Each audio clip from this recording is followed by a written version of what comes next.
cerita yang punya logika. Bagi yang tidak punya logika, skip aja.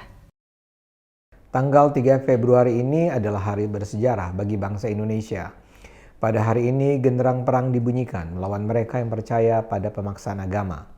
3 menteri, 3 jagoan Indonesia menandatangani sebuah surat keputusan bersama tentang cara berpakaian di sekolah. Menteri Pendidikan Nadiem Makarim, Menteri Agama Yakut Khalil, dan Menteri Dalam Negeri Tito Karnavian. Dalam SKB itu ditegaskan bahwa di sekolah negeri tak boleh lagi ada pemaksaan dan pelarangan seragam dengan atribut kekhususan agama tertentu. Memang tidak ada kata jilbab secara spesifik disebut, namun dengan segera kita bisa paham bahwa salah satu yang dimaksud tentu adalah jilbab. Trio menteri ini sudah memikirkan segalanya. Kalau masih ada sekolah yang membandel, Menteri Pendidikan menyatakan akan menghentikan dana bantuan operasional dan dana pemerintah bagi sekolah tersebut.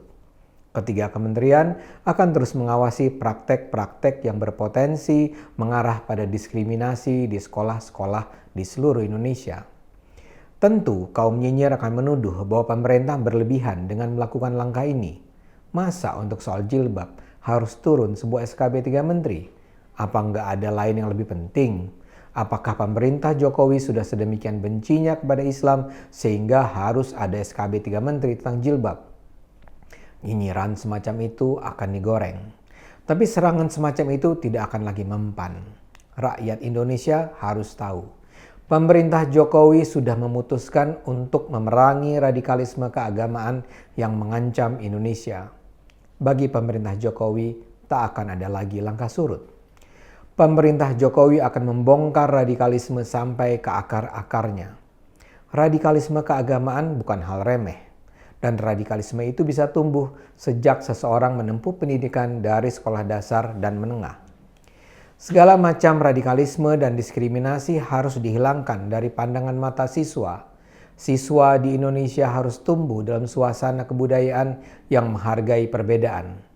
Memerintahkan agar sekolah tidak boleh memaksa siswi berjilbab bukanlah sebuah tindakan anti-Islam. Sudah berulang-ulang dinyatakan berjilbab bukanlah kewajiban dalam Islam.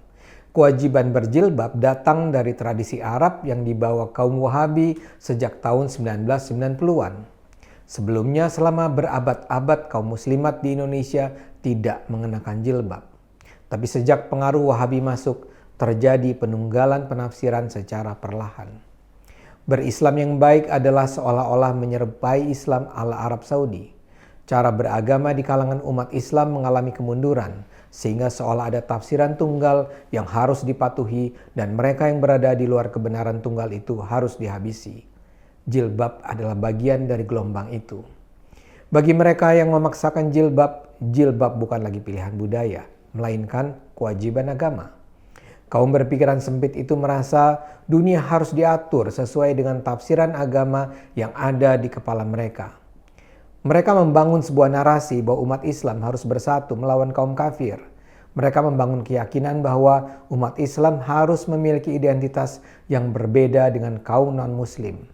Kaum pria muslim harus berjenggot, bercelana cingkrang, berjidat hitam. Kaum wanitanya berjilbab, bercadar, dan tak boleh tertawa lepas. Namun cara berpakaian itu cuma bagian kecil dari penyeragaman yang lebih luas. Umat Islam harus membedakan diri dari yang lain dengan berbelanja di toko Islam, tinggal di perumahan Islam, menabung uangnya di bank Islam, dan seterusnya.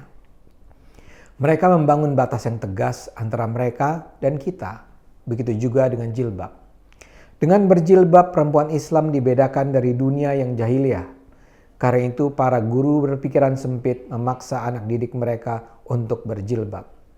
Anak didik yang tidak berjilbab akan disindir, dibully, bahkan mungkin dipersekusi. Lama-lama bahkan pemaksaan berjilbab itu dilembagakan melalui peraturan sekolah.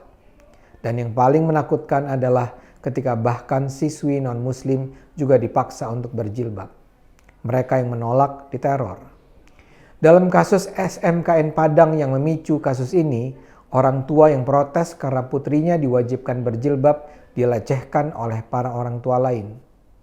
Kalau ini dilakukan di sekolah Islam, mungkin masih bisa dimaafkan.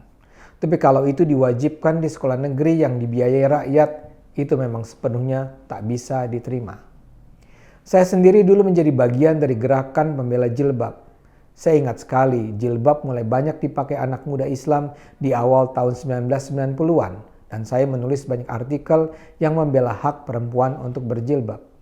Saya ikut dalam protes terhadap sekolah-sekolah dan pabrik yang mempersulit siswi dan karyawannya yang berjilbab. Saya dulu membela mereka karena berjilbab adalah hak yang harus dihormati. Tapi kini kondisinya berbalik.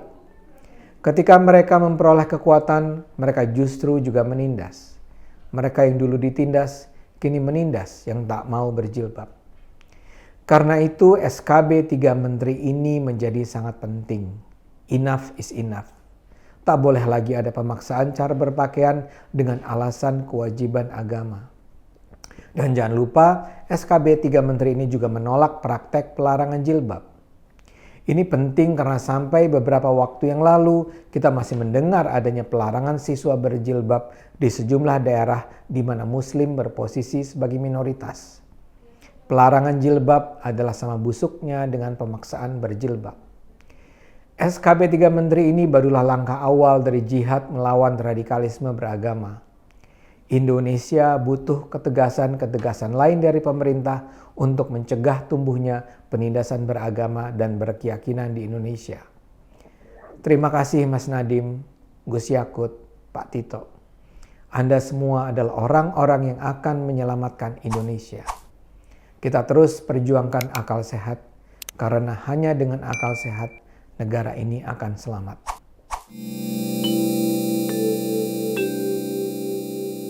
Video ini hanya untuk mereka yang punya logika.